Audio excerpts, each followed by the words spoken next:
The government has apologised to some of the Army's longest-serving soldiers found out that they were losing their jobs by email. 38 officers, including a Royal Tank Regiment veteran serving in Afghanistan, were told their contracts were being ended because of budget cuts. Well, Labour have called it a callous and soulless act. The Assistant Chief of General Staff, Major General Richard Barrons, explained how the redundancy procedure should work.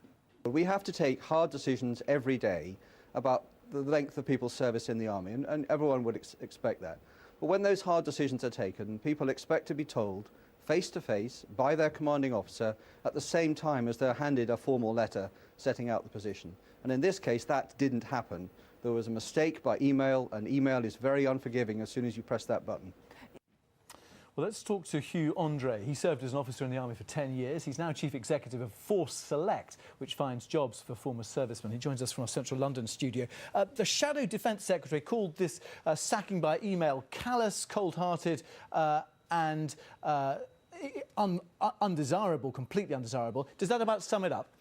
Yeah, I think so. I mean, it was insensitive and I think it's disrespectful to those individuals and their families, of course. But I hesitate to guess that the MOD has now taken the appropriate steps to make sure, hopefully, that it doesn't happen again. How difficult is that transition from forces life into civvy street? I mean, you've done it. I know lots of people who've done it, but how difficult do people find it? It's extremely difficult. I mean, it's a very daunting process and it can be a very lonely process. But I mean, I would also like to say at this stage, I actually travelled to Afghanistan with the author Andy McNab with the full backing of the Ministry of Defence in November last year in order to speak to senior NCOs, warrant officers and officers, individuals as mentioned this morning in the press, really to just reiterate to them that there are opportunities in this country, there is employment out there for those people who want to work. And of course these individuals work in highly pressurised environments, they're extremely resilient, they're pretty flexible. We know that they can operate under considerable stress, and as I said, that they want to work. So, the future, I think looks pretty positive, and certainly at Force Select, we're not short of offers from businesses within the UK to employ people like this. Doubly difficult, though, of course. I mean, if you're making the decision yourself to leave the forces and go into civilian street, that's one thing. But if you're being told